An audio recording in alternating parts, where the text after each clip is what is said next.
The dusty streets of Paso Robles, California, stretched empty under the brutal August sun of 1882, and Eleanor Thorne stood before the locked boarding house door, with nothing but a worn carpetbag and the bitter taste of betrayal in her mouth. She knocked again, harder this time, her knuckles stinging against the weathered wood. No answer came from within. Mrs. Patterson had promised her a room when she arrived on the afternoon stage, had even taken her money in advance through a wire transfer arranged 3 weeks prior. But now the windows were dark, the shutters drawn tight, and a handwritten sign tacked to the doorframe read, "Closed until further notice." Eleanor pressed her forehead against the door, feeling the day's heat radiating from the wood. She had traveled for 6 days to reach this coastal California town, leaving behind a teaching position in Denver that had disappeared when the school board discovered she was unmarried and living alone. Apparently, an unmarried woman of 22 was too scandalous to instruct children in proper grammar and arithmetic. The position in Paso Robles had seemed like a salvation, a new school desperate for a qualified teacher, a town that promised opportunity and fresh beginnings. Now she stood stranded with $17 to her name, no connections, and nowhere to sleep. The sun hung low on the horizon, painting the sky in shades of amber and rose. Eleanor turned from the door and surveyed the main street.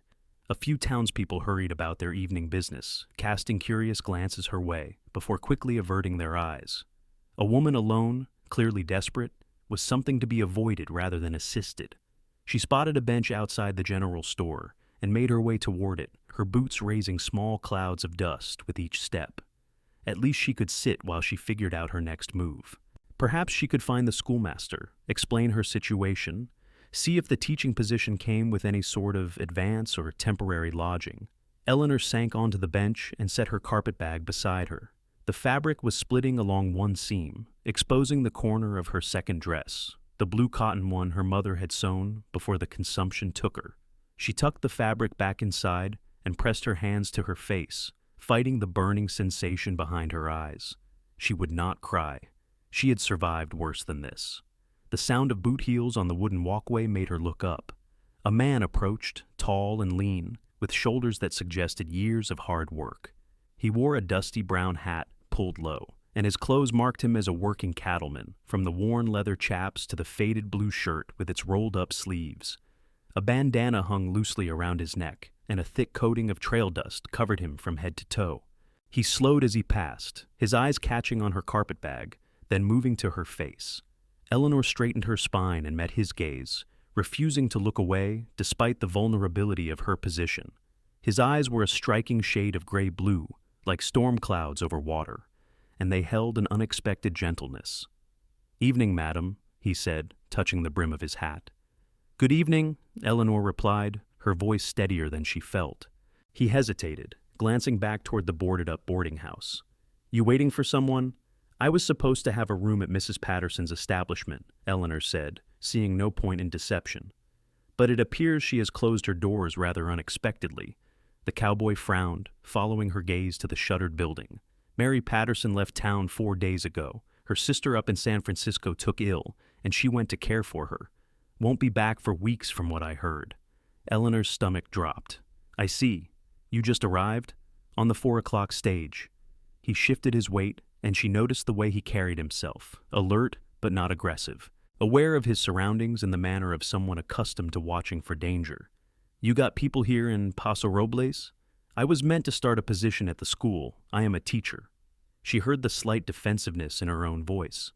"I sent payment to Mrs. Patterson 3 weeks ago for the first month's lodging."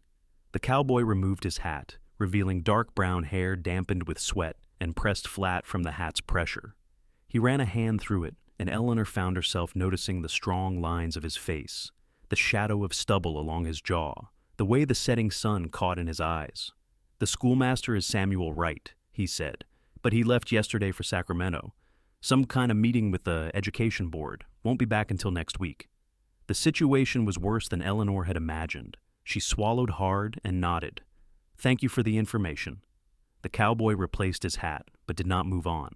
He seemed to be wrestling with something, his jaw working as he stared down the street toward where the buildings gave way to rolling hills dotted with oak trees. Finally, he turned back to her. "This isn't right. Leaving you out here with nowhere to go." His voice was rough but sincere.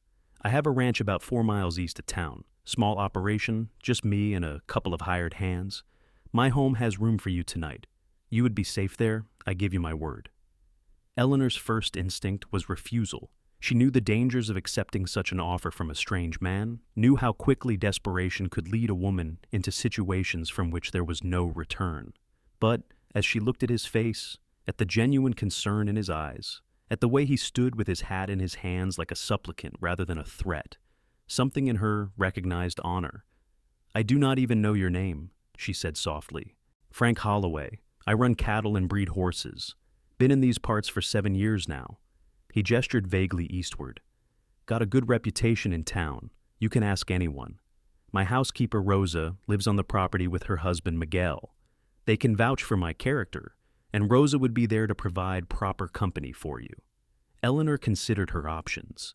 She could attempt to find the hotel, but her funds were limited, and she had no idea how long she might need to stretch them. She could try to sleep on this bench, but that was both dangerous and would mark her as destitute to the entire town before she even began her teaching position.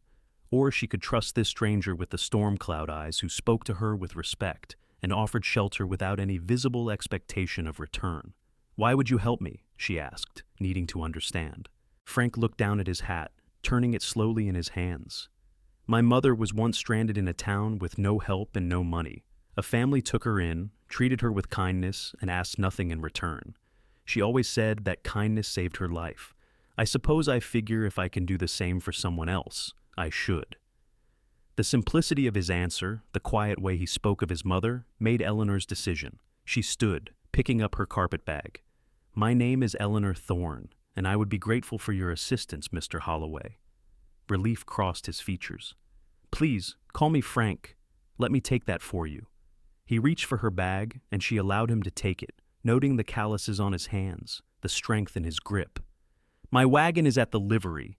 It is not much of a ride, but the road can be rough." They walked together down the street, and Eleanor felt the eyes of the town upon them. She kept her chin high, refusing to show shame or uncertainty. Frank seemed oblivious to the attention, or perhaps simply accustomed to it, as he nodded to a few men outside the saloon and tipped his hat to a woman sweeping her porch. The livery was a large structure at the eastern edge of town, smelling of hay and horse and leather. Frank's wagon waited in the yard, hitched to a sturdy bay mare with kind eyes and a white blaze down her face. He secured Eleanor's carpetbag in the wagon bed, then offered his hand to help her up onto the bench seat.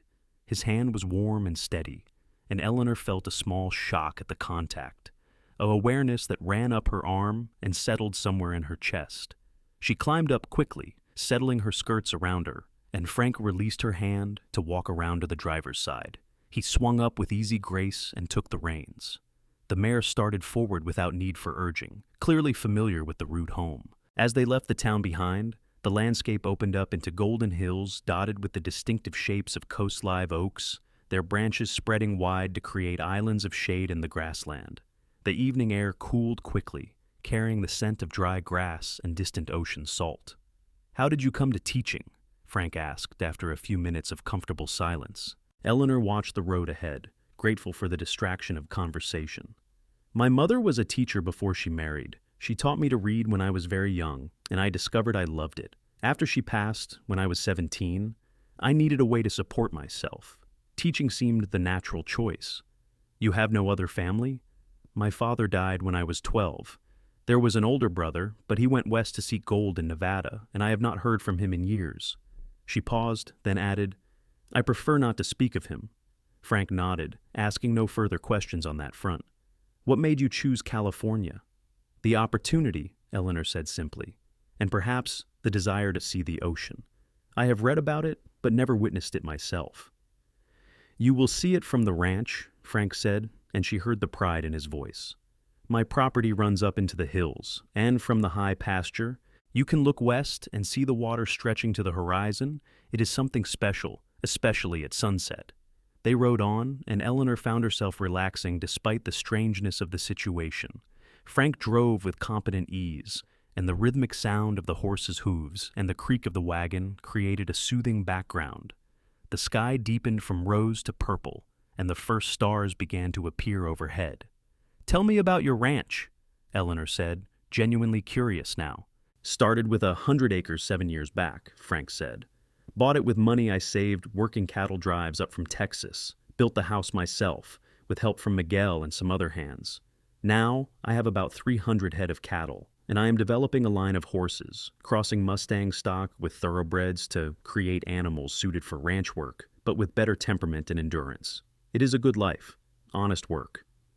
It sounds like you have built something meaningful. I hope so. He glanced at her, his expression thoughtful in the gathering darkness. What about you? What do you hope to build here in Paso Robles? No one had ever asked her that before, not in those words. Eleanor considered her answer carefully. I want to build a life where I have purpose and independence, where I can support myself without being subject to the whims of others. Teaching gives me that, or at least the possibility of it. That is a fine goal, Frank said quietly. Everyone deserves that much. The ranch appeared as they crested a low hill, and Eleanor felt her breath catch. A sturdy house stood silhouetted against the darkening sky, 2 stories with a wide porch wrapping around the front. Outbuildings clustered nearby, including a large barn and what looked like a bunkhouse. Warm light glowed in several windows, welcoming and safe. Frank guided the wagon down the drive and pulled up in front of the house. Before he could climb down, the front door opened and a woman emerged, wiping her hands on her apron. She was perhaps 40, with dark hair streaked with gray and a round, pleasant face. "Frank, you are late for supper," she called in lightly accented English. I was beginning to worry. Then she noticed Eleanor and stopped short. "Oh." Frank jumped down and moved quickly to help Eleanor from the wagon. "Rosa, this is Miss Eleanor Thorne. She arrived today to take the teaching position, but found Mrs. Patterson's boarding house closed. She needs a place to stay until other arrangements can be made." Rosa's surprise melted into warm sympathy. She hurried forward, reaching for Eleanor's hands. Of course. You poor thing, traveling all that way only to find no welcome. Come inside, please. I have stew keeping warm, and there is fresh bread." Eleanor found herself guided into the house, surrounded by Rosa's motherly concern and the welcoming warmth of the interior. The house was well built and thoughtfully arranged, with polished wood floors and sturdy furniture that spoke of quality craftsmanship. A fire crackled in the stone fireplace, and the smell of the promised stew filled the air. Frank followed them inside, carrying Eleanor's carpet bag. "I will put this in the guest room upstairs," he said, already heading for the stairs. Rosa led Eleanor to the kitchen, a spacious room with a large wooden table and a cast-iron stove that radiated heat. Sit," she insisted, pulling out a chair. "When did you last eat?" "I had some bread and cheese at the stage stop this morning," Eleanor admitted. "Not enough." Rosa bustled about, ladling thick beef stew into a bowl and setting it before Eleanor along with a chunk of crusty bread. "Eat. You need your strength." Eleanor did not argue. The first spoonful of stew was rich and flavorful, filled with tender meat and vegetables, and she realized just how hungry she truly was. She ate steadily while Rosa moved about the kitchen, putting away dishes and wiping down surfaces. Frank returned and poured himself a cup of coffee from the pot on the stove. He leaned against the counter, watching Eleanor eat with a slight smile. "Rosa is the finest cook in 3 counties, he said. "You say that because I feed you," Rosa retorted, but she looked pleased.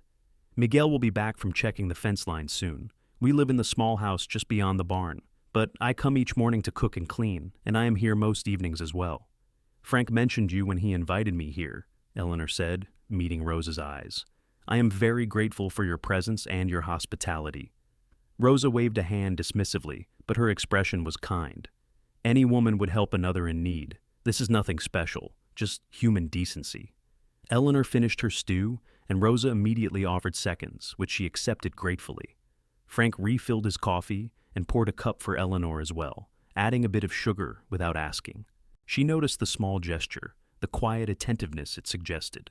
As they sat around the kitchen table, Miguel arrived, a compact man with weathered features and a ready smile. He greeted Eleanor politely, showing no surprise at finding a stranger in the house, and accepted Rosa's explanation with easy acceptance. The 4 of them talked for a while, and Eleanor learned that Miguel and Rosa had worked for Frank for 5 years, that they had 3 grown children living in various parts of California, and that they considered Frank more like family than an employer. Finally, when exhaustion was pulling at Eleanor's eyes, Rosa stood and announced it was time for her to see the guest room. Frank said goodnight, his eyes lingering on Eleanor for a moment longer than necessary, and she felt the same awareness from earlier, that strange pull toward this man who had shown her unexpected kindness. The guest room was simple but comfortable, with a large bed covered in a colorful quilt, a dresser with a mirror, and a washstand with a pitcher of fresh water. Rosa helped her unpack her few belongings and showed her where to find extra blankets if needed. "Frank is a good man," Rosa said as she turned to leave. "He does not bring people here often. You must have impressed him." "He impressed me," Eleanor replied honestly. "His kindness today may have saved me from a terrible situation." Rosa smiled. "Sleep well, Eleanor. Tomorrow things will look brighter." Alone in the room, Eleanor changed into her nightgown and brushed out her hair, staring at her reflection in the mirror. Her face looked tired, the journey and the day's stress evident in the shadows under her eyes. But there was something else there too, a spark of something that might have been hope. She climbed into bed, and the mattress was soft and welcoming after so many nights on hard stagecoach benches and lumpy hotel beds. Through the window, she could see stars scattered across the sky, like diamonds on black velvet, and in the distance, she heard the lowing of cattle and the whisper of wind through grass. Eleanor closed her eyes and, despite the strangeness of her circumstances, felt safe for the first time in months. She woke to golden sunlight streaming through the window and the sound of roosters crowing in the distance. For a moment, she was disoriented, unable to place herself, and then memory returned. She was at Frank Holloway's ranch, a temporary guest until she could sort out her living arrangements. Eleanor rose and dressed quickly, choosing her better dress, a dark green cotton with simple lines. She pinned up her hair, washed her face, and made her way downstairs, following the scent of coffee and bacon. The kitchen was alive with activity. Rosa stood at the stove, flipping flapjacks, while Miguel sat at the table reading a newspaper. Frank was nowhere to be seen. "Good morning," Eleanor said from the doorway. Rosa turned with a bright smile. "Good morning. Come, sit. Breakfast is almost ready. Did you sleep well?" "Better than I have in weeks," Eleanor admitted, taking a seat across from Miguel.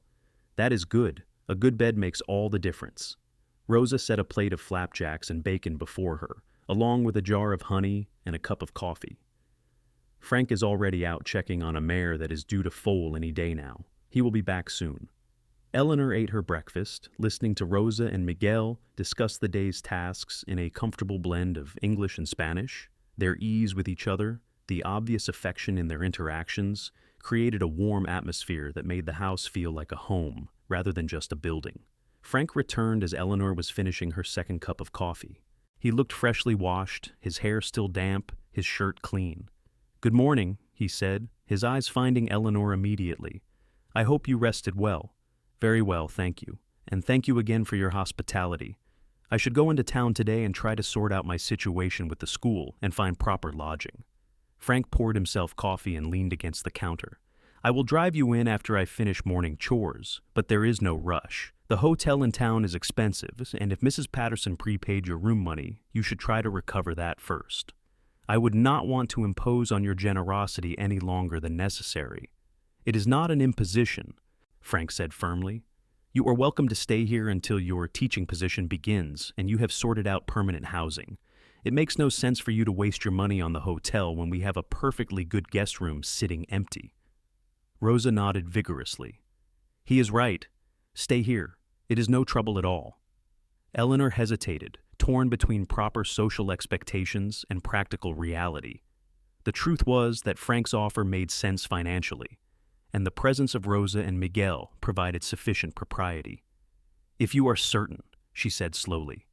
"I am certain," Frank replied, and his tone left no room for argument.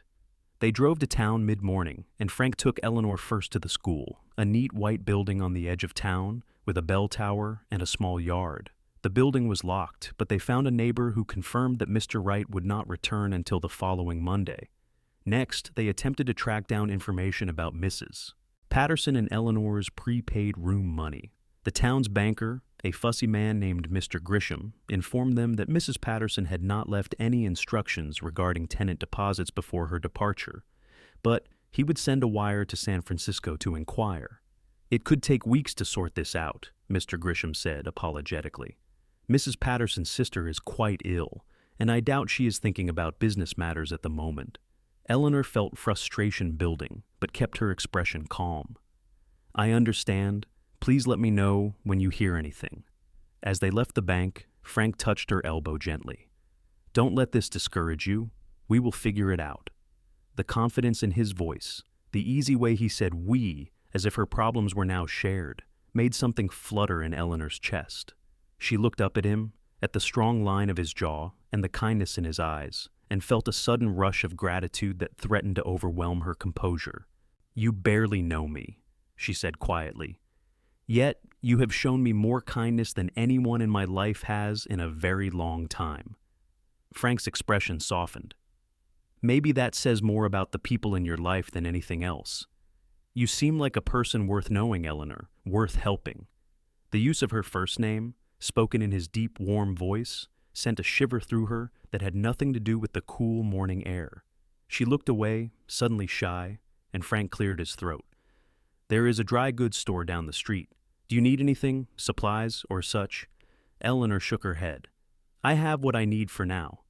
They walked back to the wagon, and Eleanor was intensely aware of Frank's presence beside her, the way he shortened his stride to match hers, the protective way he positioned himself between her and the street. These small courtesies, so natural to him, spoke of deep-rooted respect for women, for people in general. On the drive back to the ranch, Frank told her more about the area, pointing out neighboring properties and explaining the rhythms of ranch life. Eleanor found herself fascinated not just by the information, but by the way he spoke, with genuine passion for the land and the work. "Do you ever miss Texas?" she asked, remembering he had mentioned coming from there originally. "Sometimes," Frank admitted, "but California is home now. The land here is different, greener in winter, golden in summer, and the climate is more forgiving. I can run cattle year-round without worrying about blizzards wiping out the herd." "What made you choose ranching?" "I grew up on a ranch in Texas. My father worked for a big outfit, managing their breeding program. I learned everything from him before he died when I was 18.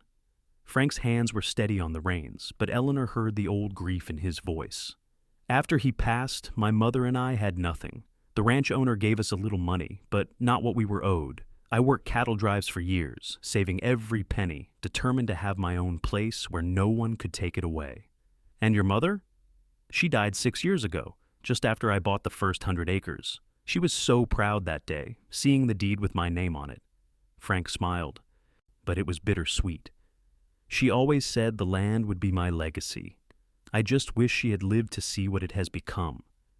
Eleanor understood that kind of loss, the weight of dreams deferred and promises kept too late. "She would be proud of what you have built," she said softly. "I hope so." They fell into comfortable silence, and Eleanor watched the landscape roll by, feeling something shift inside her. She had expected to arrive in Paso Robles and begin a predictable life as a schoolteacher, respectable and independent, but ultimately solitary. She had not expected to meet someone like Frank Holloway, had not expected to feel this pull toward another person, this sense of possibility. Over the following days, Eleanor settled into an unexpected routine at the ranch. She spent her mornings reading or helping Rosa with lighter household tasks, though Rosa insisted she was a guest and not expected to work. The afternoons she spent exploring the property, fascinated by the rolling hills and the distant glimpse of ocean Frank had promised her. Frank was busy with ranch work, but they saw each other at meals, and he made a point of spending time with her each evening. They would sit on the porch as the sun set, talking about everything and nothing. Eleanor learned that Frank loved poetry, surprisingly, and could quote Longfellow and Whitman from memory. Frank discovered that Eleanor had a wry sense of humor hidden beneath her proper Eastern manners, and that she could discuss philosophy and politics with intelligence and passion. On her 4th day at the ranch, Frank asked if she would like to ride with him to check on the cattle in the upper pasture. Eleanor had ridden as a child, but not in years, and she felt nervous as Frank saddled a gentle mare named Daisy for her. "She is steady and calm," Frank assured her, holding the mare's bridle as Eleanor mounted. "Just relax and let her do most of the work." Eleanor settled into the saddle, adjusting her skirts as modestly as possible, and took the reins. Frank swung up onto his own horse, a big gray gelding with an intelligent eye, and they set off across the property. The ride was exhilarating. The morning air was cool and fresh, carrying the scent of grass and wildflowers. Eleanor quickly remembered the rhythm of riding, and Daisy responded to her guidance with a patient obedience. They rode through golden hills, past stands of oak trees, following cattle trails worn into the earth. The upper pasture was everything Frank had promised. The land rose into hills that offered a commanding view of the surrounding country, and to the west, the Pacific Ocean stretched to the horizon, a vast expanse of blue that took Eleanor's breath away. "It is magnificent," she said, reining Daisy to a stop beside Frank's gelding. "I never tire of this view," Frank said, his eyes on the distant water. "No matter how many times I see it, it still feels like a gift." They sat in silence for a long moment, and Eleanor felt tears prick her eyes. The beauty of the landscape, the unexpected kindness she had found here, the strange and growing feelings she had for the man beside her, all combined into an emotion too large to name. "I should not still be here," she said quietly. "I should have found other arrangements by now." Frank turned to look at her, his expression serious. "Do you want to leave?" "No," Eleanor admitted, meeting his eyes. "But it is not proper for me to stay. People will talk. Let them talk. Anyone who knows Rosa and Miguel understands that this arrangement is perfectly respectable." Frank paused, then added, "Unless my company is unwelcome to you." "Your company is." Eleanor searched for the right words. "Your company is the best part of my days, Frank, and that is precisely why I should leave. I am developing feelings that are inappropriate given our circumstances." The confession hung in the air between them. Frank's expression shifted, surprise giving way to something warmer, more intense.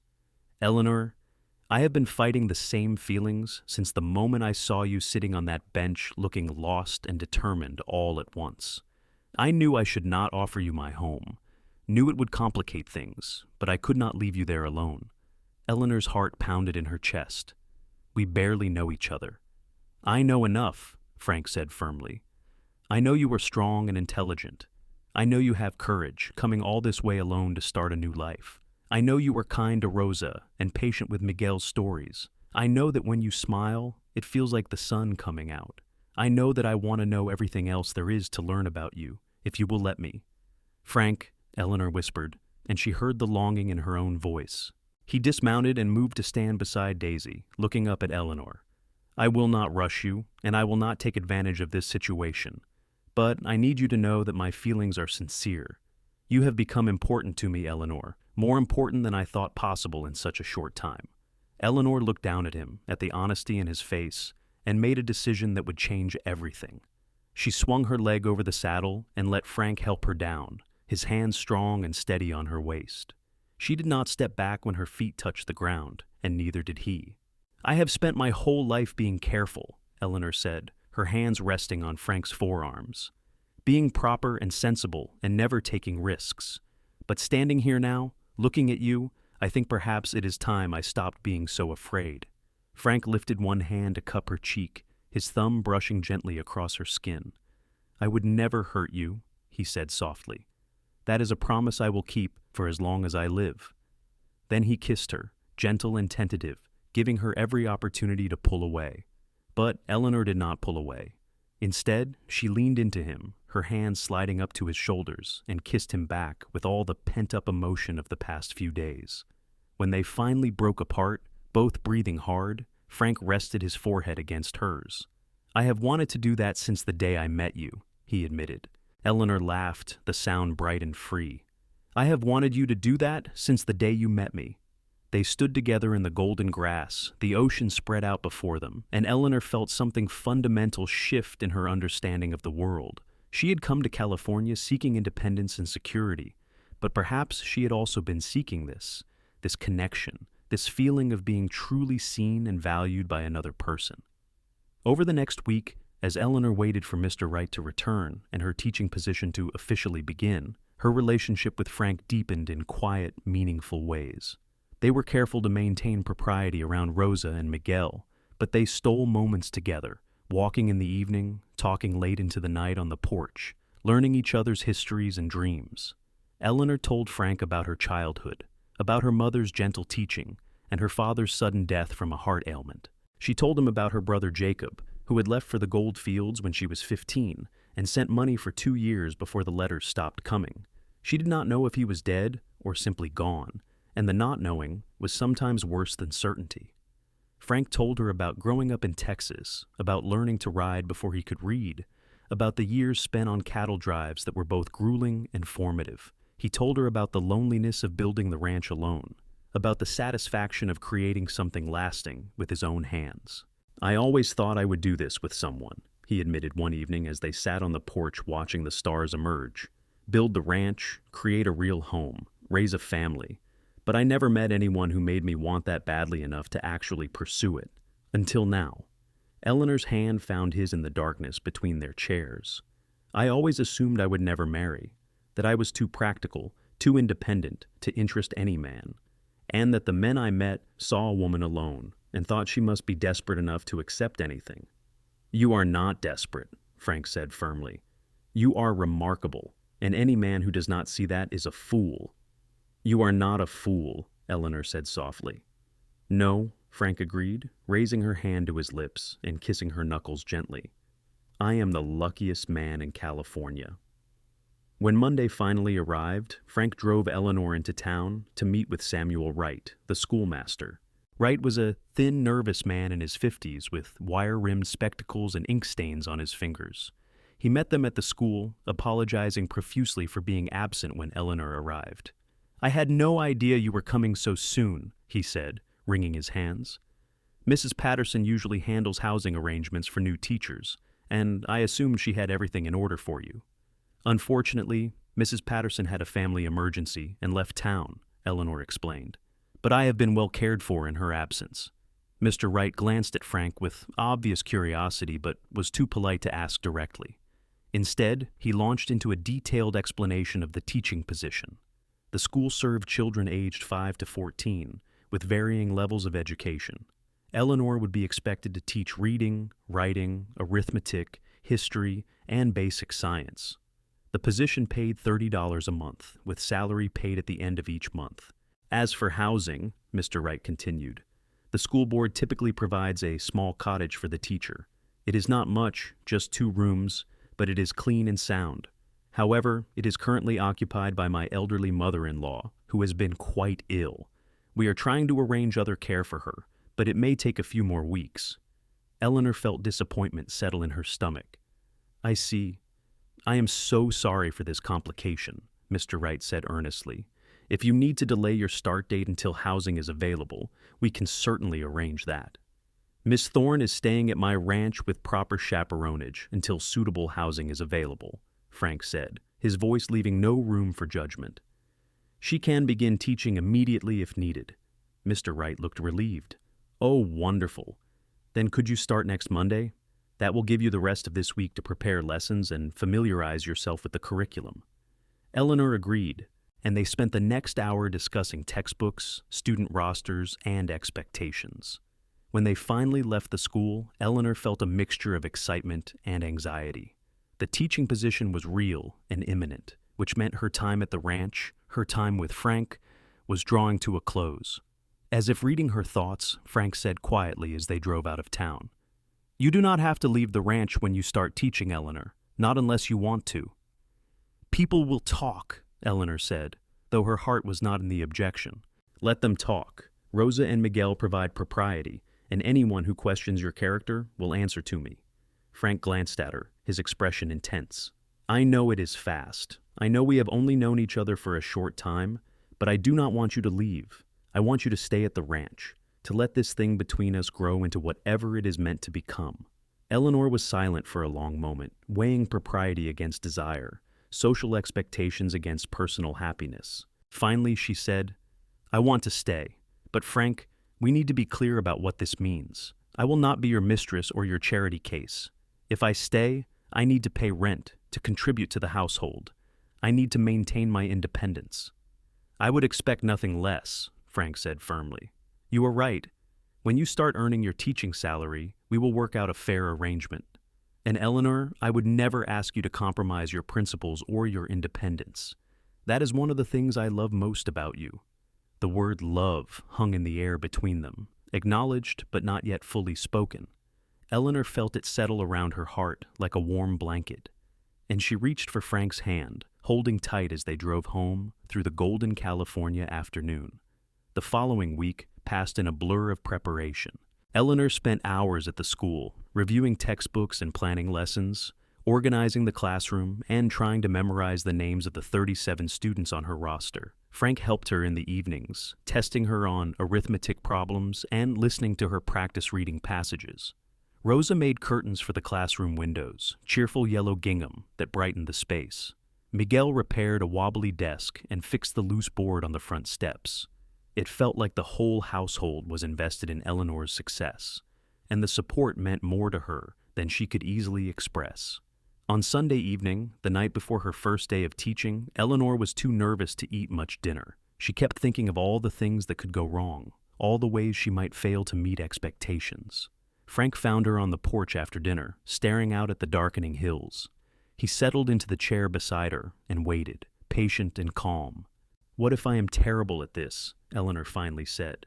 "What if the children hate me, or I cannot control the classroom, or I make a fool of myself in front of the entire town?" "You will be wonderful," Frank said with complete conviction. "You are smart and patient, and you genuinely care about teaching. Those children are lucky to have you." "You have to say that." "I do not have to say anything. I choose to say it because it is true." Frank reached for her hand. "Eleanor, you have traveled across the country alone. You have faced disappointment and setback with grace, and you have started building a new life in a strange place. You have more courage than anyone I have ever met. Teaching a classroom full of children is nothing compared to what you have already survived." His words settled her nerves better than any amount of reassurance. Eleanor squeezed his hand and took a deep breath. "Thank you for believing in me, for supporting me, for being exactly who you are." "There is nowhere else I would rather be," Frank said simply. They sat together in the gathering darkness, and Eleanor felt the rightness of this moment, of this place, of this man beside her. Whatever happened tomorrow, whatever challenges lay ahead, she knew she was no longer facing them alone.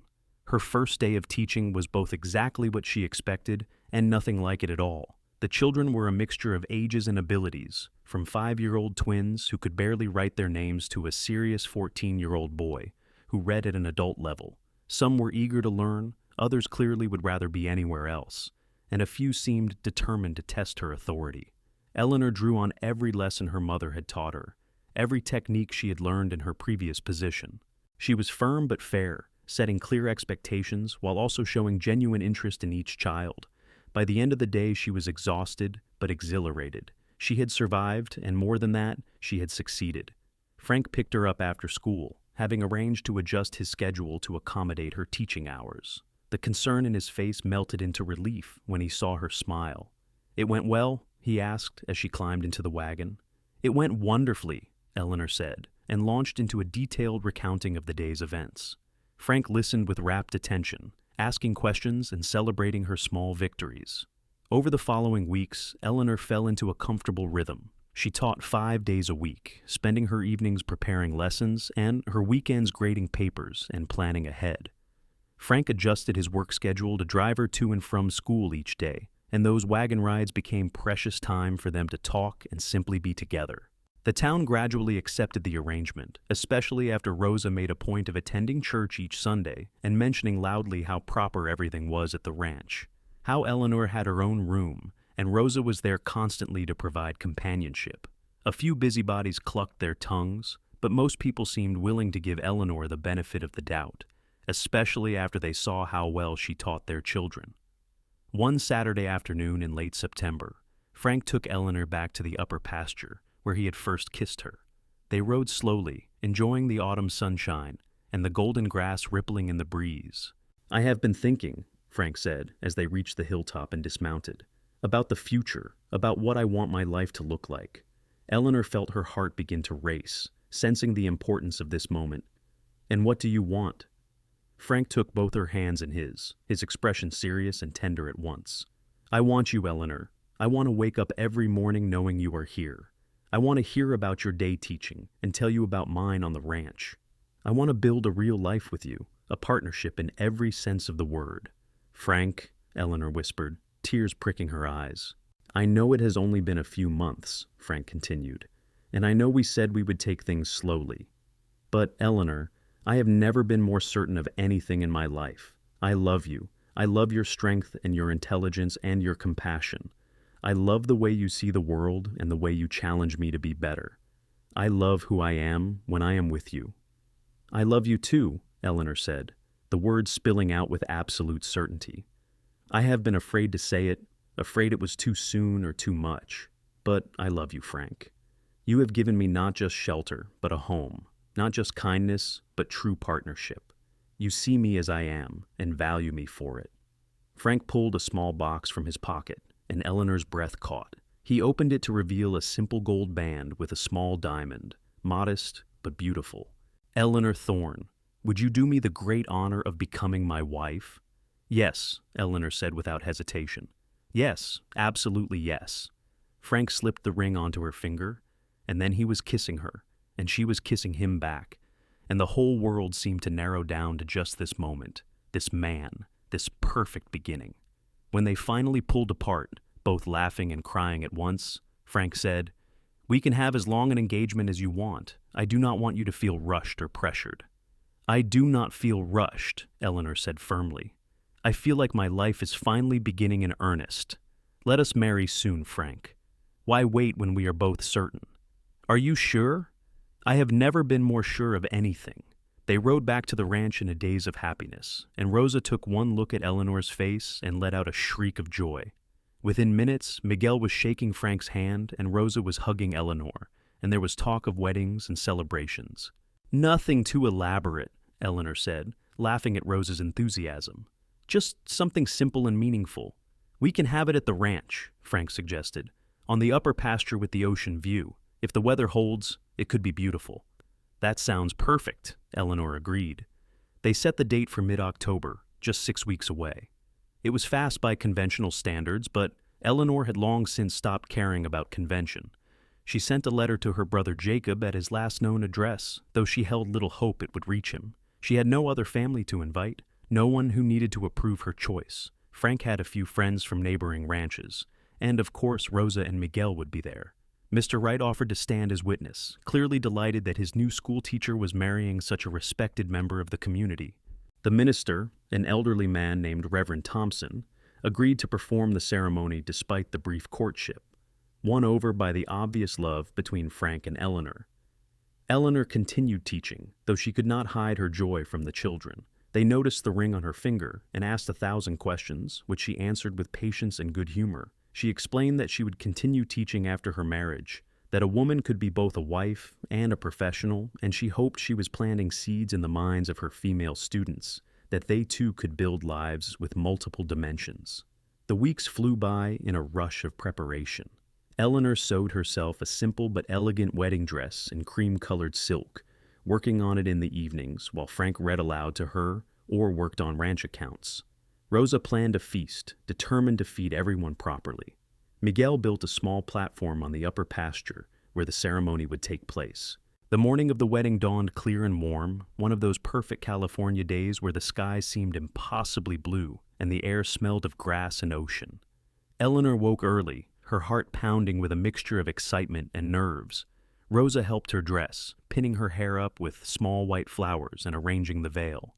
"You look beautiful," Rosa said, tears in her eyes. "Like an angel." "I feel like the luckiest woman alive," Eleanor replied, squeezing Rosa's hand. The ceremony was set for 4 in the afternoon, time to catch the golden hour light. Eleanor rode to the upper pasture in the wagon with Rosa and Miguel, while Frank rode ahead on his gray gelding to greet the guests. About 30 people had gathered on the hilltop, and they turned to watch as Eleanor arrived. Frank stood on the platform in his best suit, his hair neatly combed, his eyes fixed on her with such love and wonder that Eleanor felt tears threaten. Miguel walked her down the makeshift aisle, taking the role of her father, since she had no one else to fulfill it. He placed her hand in Frank's and whispered, "Be happy, both of you." Reverend Thompson performed a simple ceremony, speaking about love and commitment, about partnership and faith. Frank and Eleanor exchanged vows they had written themselves, promising to support each other's dreams, to face challenges together, to build a life rooted in respect and affection. When Frank slipped the gold wedding band onto Eleanor's finger to join her engagement ring, his hands were shaking slightly. "I love you," he whispered, just for her. "I love you," Eleanor whispered back. "I now pronounce you husband and wife," Reverend Thompson said with a smile. "You may kiss your bride."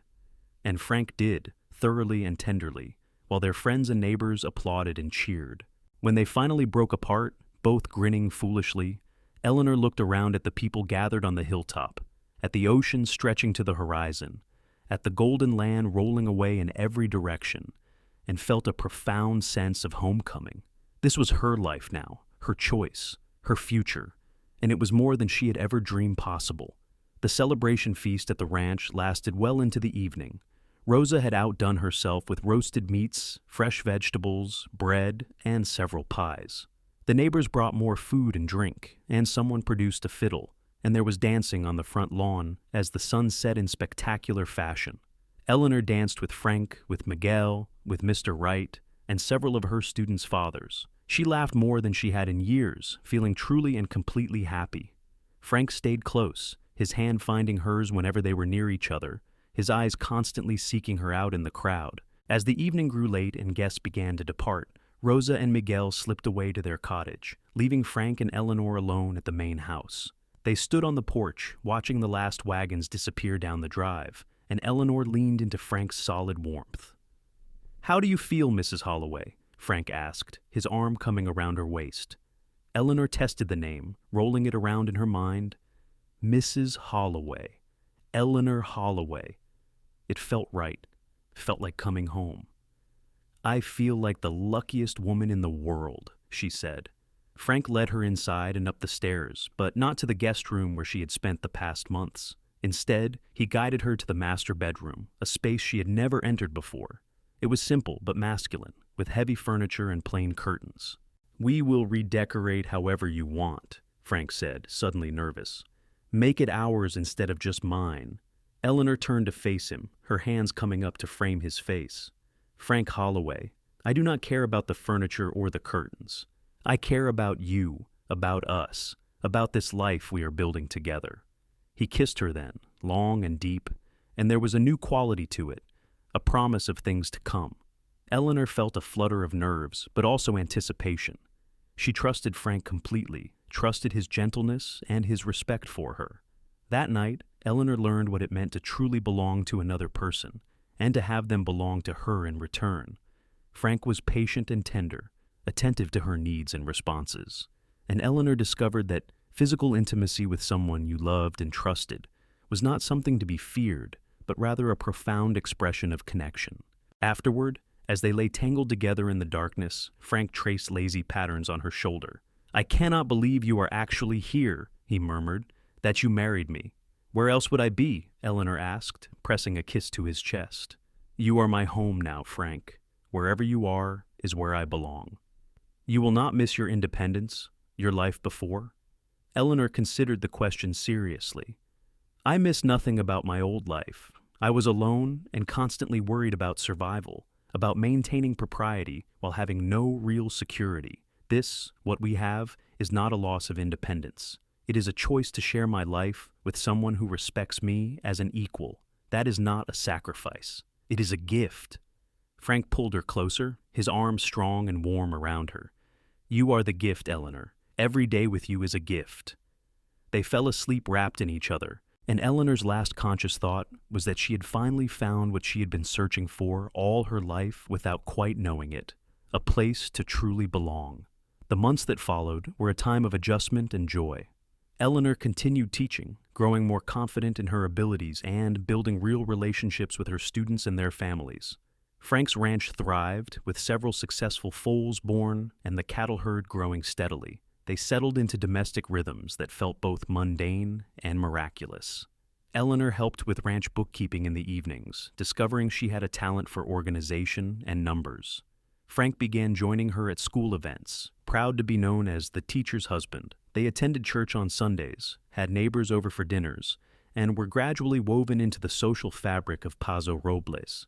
In February, Eleanor began to feel unwell in the mornings, a persistent queasiness that made breakfast difficult. Rosa noticed first, watching Eleanor push away her eggs with a knowing smile.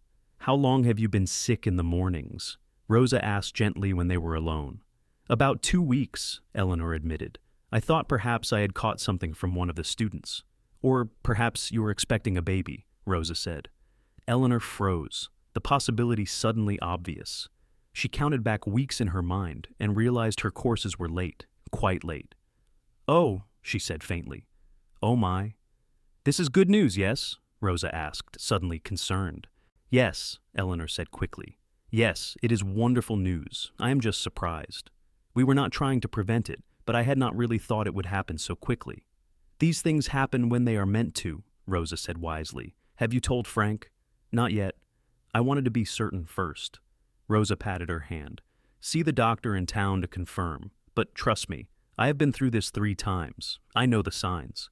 Eleanor visited the doctor the following Saturday, and he confirmed what Rosa had already known.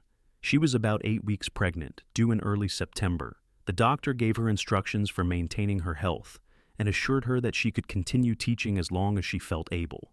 Eleanor decided to tell Frank that evening. She waited until after dinner, when they were alone on the porch watching the sunset. Her heart pounded as she tried to find the right words. "Frank, I have something to tell you," she began. He turned to her, immediately alert to the seriousness in her tone. "What is it? Are you all right?"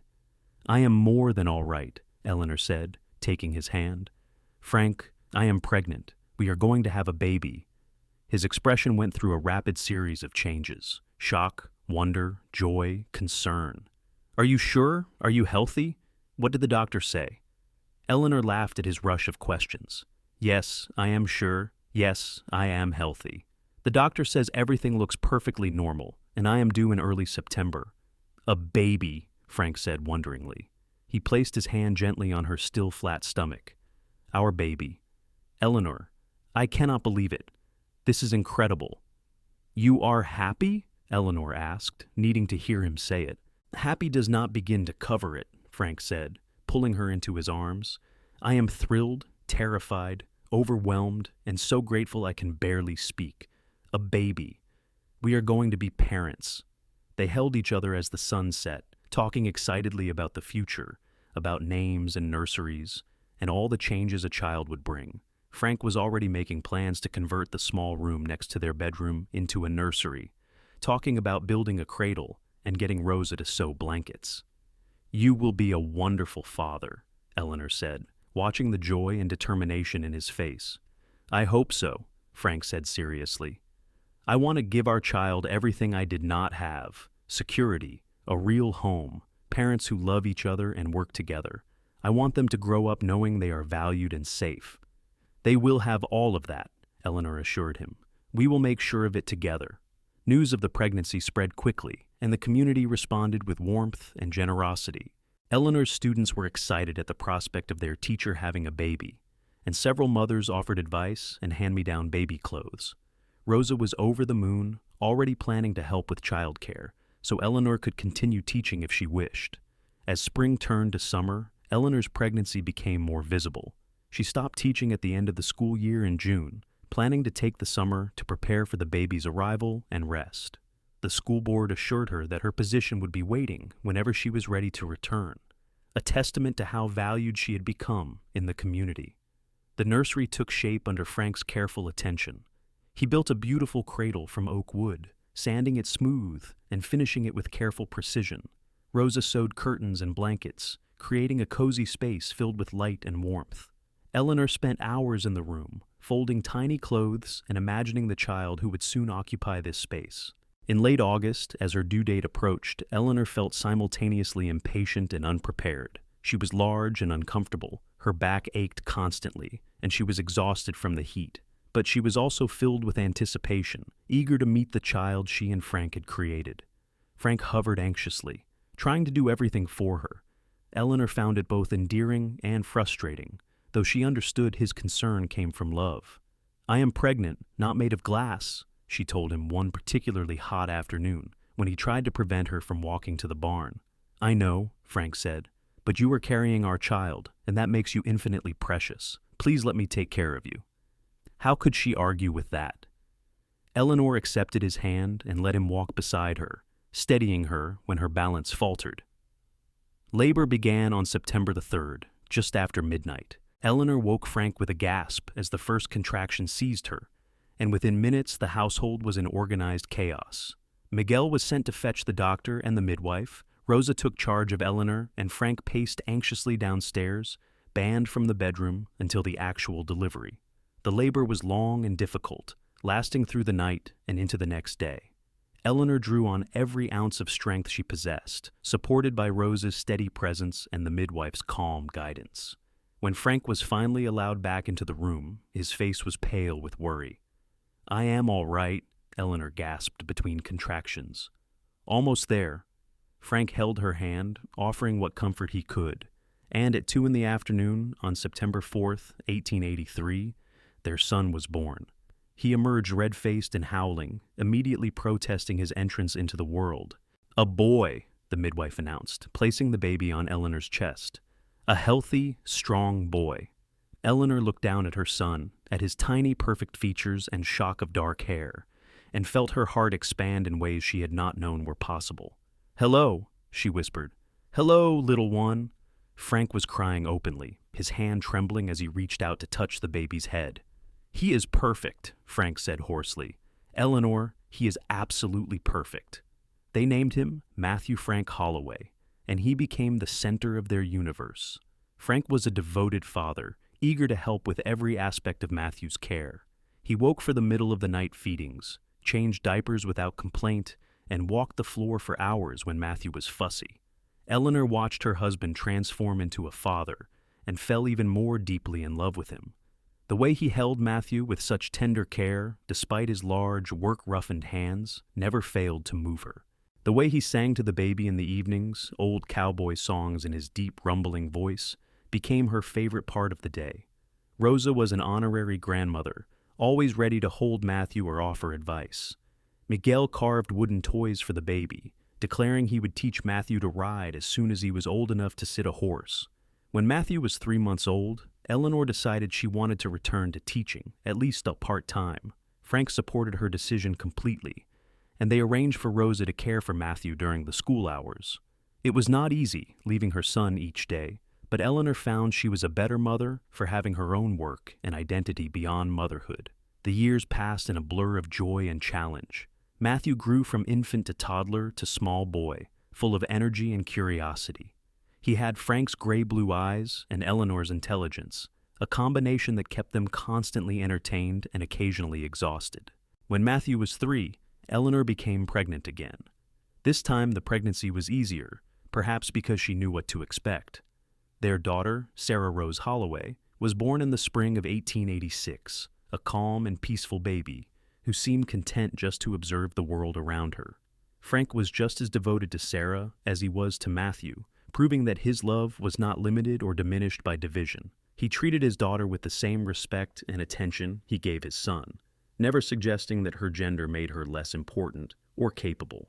The ranch continued to prosper. Frank's horse breeding program gained a reputation throughout California, and he began to sell animals to buyers from as far away as Nevada and Oregon. The cattle herd grew, requiring additional hired hands and expansion of the property. Eleanor taught for several more years before deciding to focus on raising her children and managing the ranch's business affairs. She discovered she had a talent for negotiation and bookkeeping, and she became Frank's full partner in running the operation. Together, they built something larger and more successful than either could have achieved alone. Rosa and Miguel grew older, but remained part of the family, eventually moving into a larger house on the property that Frank built specifically for them. Their own children and grandchildren visited regularly, and the ranch became a place of extended family and community. When Matthew was 10 and Sarah 7, Eleanor stood on the porch one evening, watching her children play in the yard, while Frank worked with a young horse in the corral. The setting sun painted everything in golden light, and she felt a profound sense of contentment wash over her. "What are you thinking?" Frank asked, appearing beside her and sliding his arm around her waist. "I am thinking about that day you found me locked out of Mrs. Patterson's boarding house," Eleanor said, "about how lost and scared I felt, and how you offered me shelter with such simple kindness." "Best decision I ever made," Frank said, pressing a kiss to her temple. I was thinking the same thing, Eleanor said, leaning into him. I came to California seeking independence and security, but I found so much more. I found home. I found love. I found a partner and a family and a life that exceeds every dream I ever had. We built it together, Frank reminded her. Yes, Eleanor agreed, watching Matthew help Sarah climb the oak tree while pretending to be patient with her slower pace. We built it together. That is what makes it perfect. Matthew turned 17 in 1893, a tall young man who had inherited his father's height and his mother's sharp mind. He was passionate about the ranch and eager to learn every aspect of the operation. Frank began teaching him the finer points of horse breeding and cattle management, preparing him to eventually take over the ranch. Sarah, at 14, showed more interest in books and learning than ranch work, though she was a competent writer and understood the business well. Eleanor encouraged her daughter's academic interests, determined that Sarah would have choices about her future that many women did not. The 1890s brought both progress and challenge to California. The railroad expanded, bringing new markets and opportunities, but also more competition. Frank and Eleanor adapted, focusing on quality over quantity, building their reputation for excellence in everything they produced. They celebrated their 10th wedding anniversary in October of 1893 with a gathering of friends and family at the ranch. Over 50 people attended, a testament to how deeply the Holloways had become woven into the community fabric.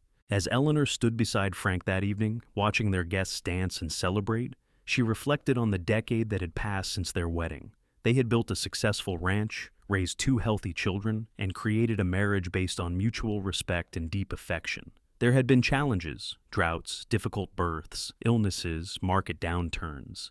But they had faced everything together, their partnership strengthening rather than weakening under pressure. "What are you thinking?" Frank asked, a question he had asked hundreds of times over the years. "I am thinking that I would not change a single moment," Eleanor said honestly. "Even the difficult ones. They all led us here, to this life we have built together." Frank pulled her close, his hand resting comfortably on her waist. "I love you, Eleanor Holloway, more today than the day I married you, and I will love you more still tomorrow." "I love you," Eleanor replied, the words as true and powerful as the first time she had spoken them. "Always." The new century arrived with excitement and uncertainty. Matthew, now 17, began courting a neighbor's daughter, a smart young woman named Catherine, who Eleanor approved of immediately. Sarah, at 14, announced her intention to attend college, a bold goal for a woman, but one her parents supported wholeheartedly. Frank and Eleanor entered their 40s, their faces showing the marks of hard work in California sun, but their love undiminished by time. They still rode together to the upper pasture on Sunday afternoons when weather permitted, still stood on the porch watching sunsets, still talked late into the night about dreams and plans. Rosa passed away peacefully in her sleep in the spring of 1900, and the whole community mourned. Miguel, heartbroken, stayed on at the ranch where he was surrounded by people who loved him, eventually passing himself 2 years later. Frank and Eleanor grieved deeply for the couple who had been more than employees, who had been family in every way that mattered. Matthew married Catherine in 1902 and brought her to live at the ranch, building a house on the property near the main house. Frank began transitioning more of the daily ranch operations to Matthew, proud of the man his son had become.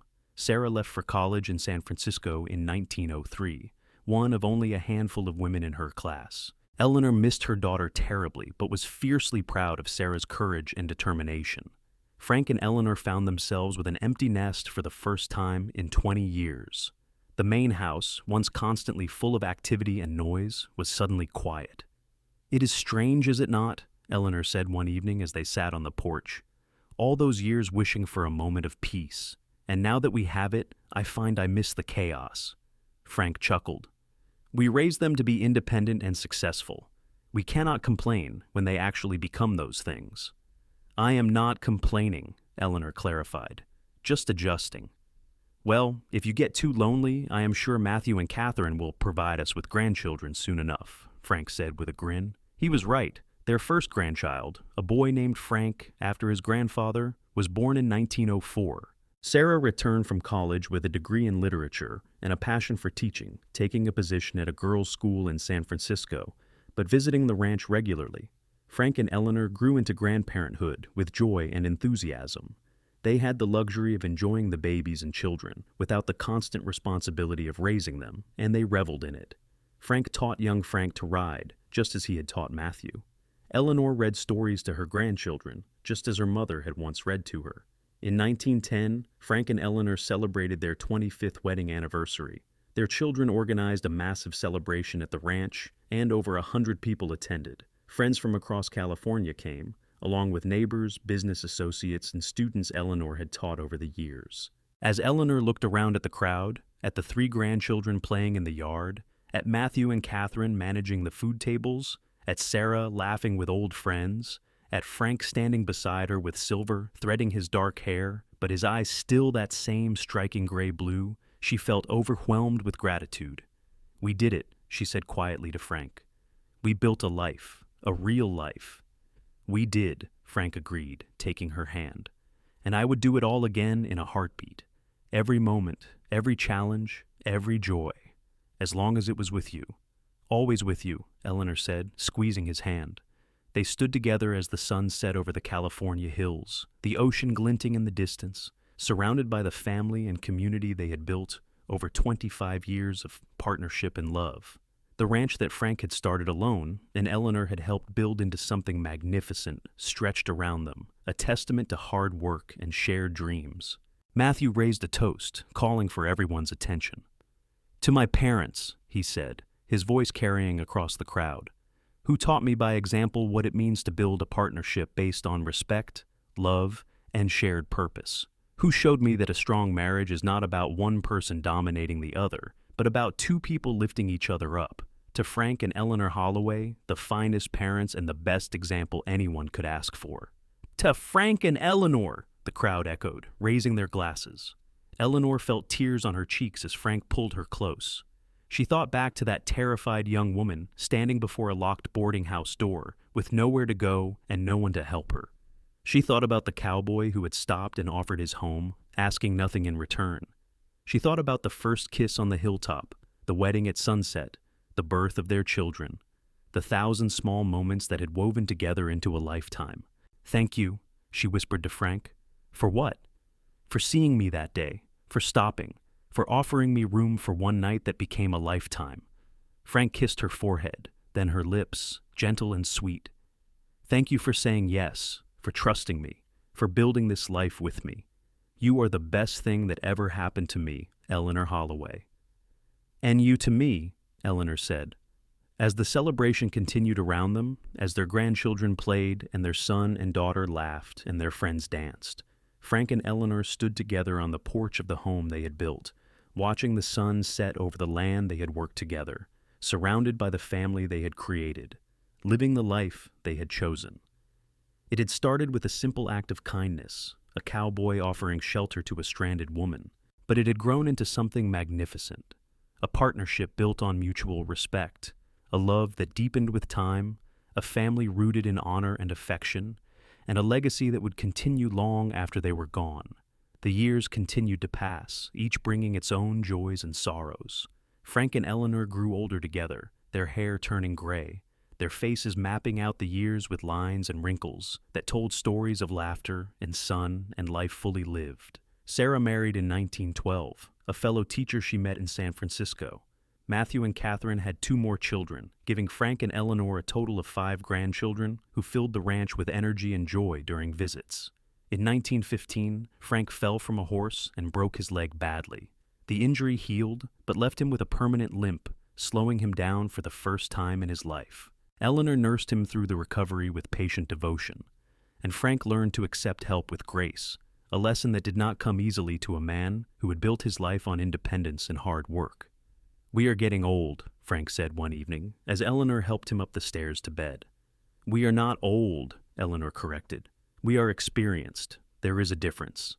Frank laughed, the sound still warm and rich despite his 60 years. "When did you become the optimist in this relationship?" "When you needed me to be," Eleanor said simply. They reached their bedroom, and Frank sat on the edge of the bed with a sigh. Eleanor sat beside him, and they held hands in comfortable silence. "I have been thinking about the ranch," Frank said eventually. Matthew is more than ready to take it over completely. Perhaps it is time for us to step back, to let the next generation lead, while we enjoy watching them succeed. Eleanor considered this. What would we do with all that free time? Travel, perhaps. You always wanted to see more of the country. We could visit Sarah in San Francisco, spend time with all the grandchildren without the distraction of work. We could sit on the porch and watch sunsets without worrying about cattle or horses or business. Frank squeezed her hand. We could simply be together, Eleanor. After all these years of working so hard, perhaps we have earned some peace. That sounds lovely, Eleanor admitted. But Frank, this ranch is your dream. Are you sure you are ready to let it go? I am not letting it go, Frank said. I am passing it on to our son, who will care for it as much as we have. That is what we built it for, was it not? To create something that would last beyond us, something our children and their children could continue to build upon. Eleanor leaned her head on Frank's shoulder. When did you become so wise? I have always been wise, Frank said with mock seriousness. You just did not notice because you were busy being brilliant. Eleanor laughed, and Frank put his arm around her, and they sat together in the room where they had shared 30 years of nights, where their children had been conceived, where they had comforted each other through illness and celebrated triumphs and simply lived the ordinary, extraordinary moments that made up a marriage. In 1916, Matthew officially took over as head of the ranch, and Frank and Eleanor stepped into advisory roles. True to their word, they began to travel, visiting San Francisco regularly to see Sarah and her family, taking a trip to Denver, where Eleanor showed Frank the school where she had once taught, journeying south to Los Angeles to see the growing city. But they always returned to the ranch, to the house Frank had built and Eleanor had made into a home. The upper pasture remained their favorite place, and they rode there often in the early years of Frank's semi-retirement. Though, as his 70s approached, the rides became less frequent. In 1920, their 50th wedding anniversary arrived, and their children planned an even larger celebration than the 25th had been. But Eleanor and Frank requested something smaller and more intimate, just their immediate family at the ranch house. We have never been ones for grand gestures, Eleanor explained to a disappointed Matthew. We want something quiet and meaningful with the people we love most. So, on a warm October evening in 1920, 50 years to the day from their wedding, Eleanor and Frank renewed their vows in the front yard of the ranch with their children, their grandchildren, and a few close friends present. They spoke the same words they had said 5 decades earlier, but now those words carried the weight of 50 years of lived experience, of challenges overcome and joys shared. I love you more today than I did then, Frank said, his voice still steady despite his 77 years. And I will love you more tomorrow still. You are my home, Eleanor replied, tears streaming down her face. You have always been my home. That evening, after the celebration ended and the guests departed, Frank and Eleanor sat on their porch as they had thousands of times before. The stars wheeled overhead, brilliant and eternal, and the familiar sounds of the ranch settled around them like a comfortable blanket. 50 years, Frank mused. Sometimes it feels like a lifetime. And sometimes it feels like yesterday that I saw you sitting on that bench trying so hard to be brave. I was terrified, Eleanor admitted. I thought my life was falling apart. I thought I had made a terrible mistake coming to California alone with no real plan. And instead I found everything I did not know I was looking for, Eleanor said. I found partnership and purpose.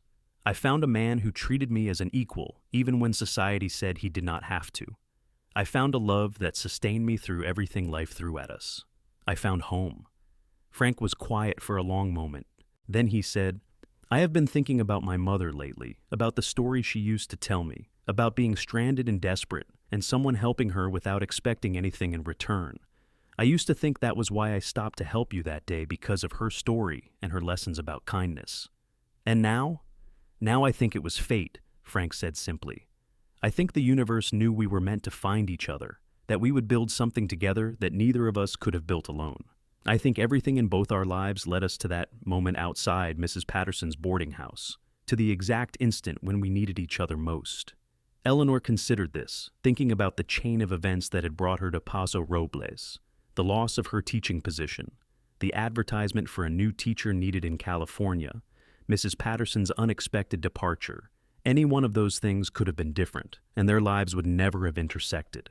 "Perhaps you are right," she said. "Perhaps it was always meant to be this way." They sat in comfortable silence, and Eleanor felt the peace of a life well lived settle over her. She was 73 years old. Her body showed the wear of decades of hard work and childbearing, but her spirit was content in a way she had never imagined possible in those desperate early days. Frank's health declined slowly over the next few years. The broken leg from years earlier caused him increasing pain, and his heart began to weaken. But his mind remained sharp, and his love for Eleanor never wavered. They spent their days in quiet companionship, reading together, watching their grandchildren and now great-grandchildren play, reminiscing about the decades they had shared. On a cool evening in March of 1924, Frank suffered a heart attack. Eleanor was with him, holding his hand as the doctor came and went with grave expressions. Their children gathered, understanding without being told that this was likely the end.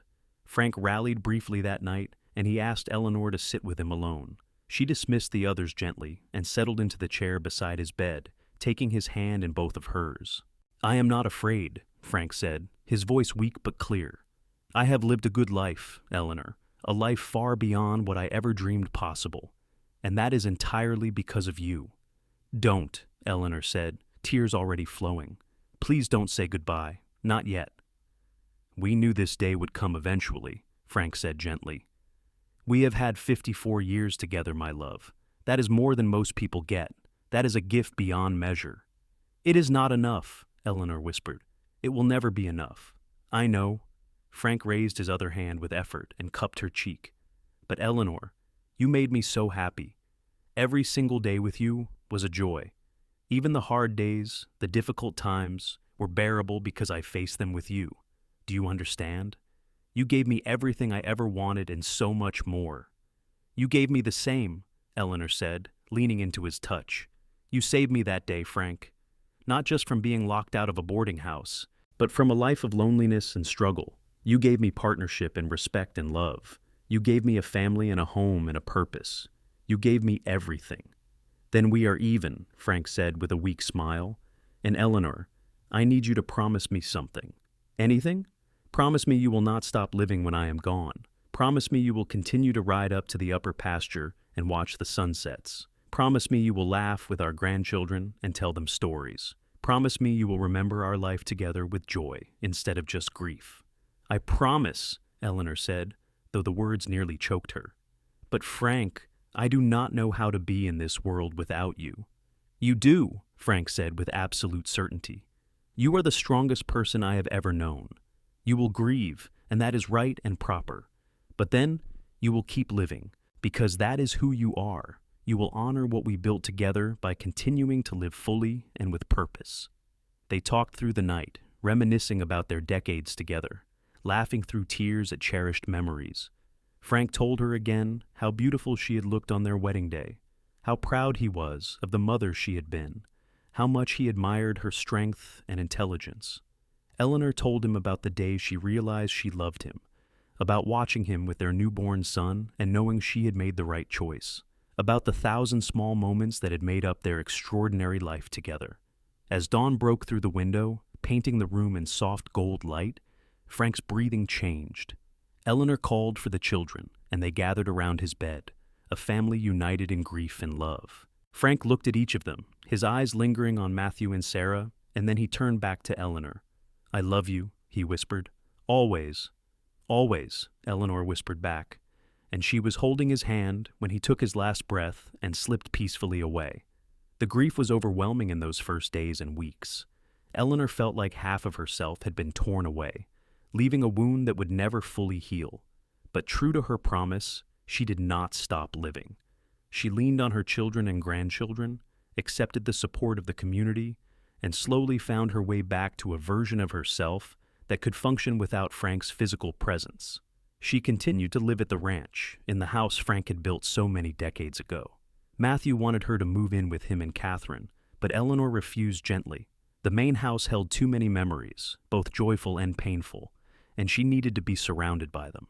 She rode to the upper pasture when the weather was fine, though now she rode in a wagon rather than on horseback. She sat and watched the ocean and talked to Frank as if he were still beside her, telling him about the grandchildren's accomplishments and the small events of daily life. Eleanor lived for 6 more years after Frank's death, seeing 2 more great-grandchildren born, watching Sarah retire from teaching, celebrating Matthew's 50th birthday.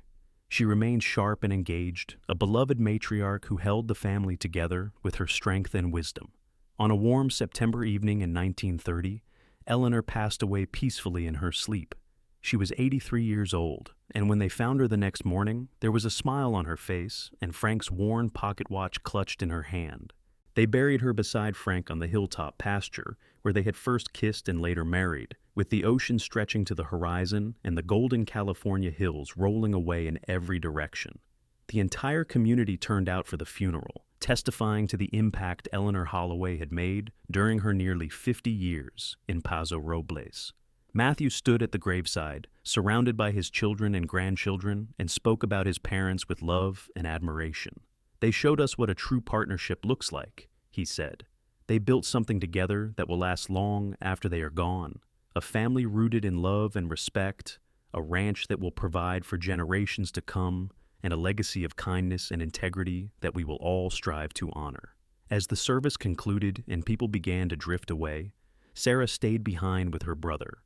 They stood together looking at the twin headstones, simple markers of granite that read, "Frank Holloway, 1847-1924, beloved husband and father," and Eleanor Holloway, 1860-1930, beloved wife and mother.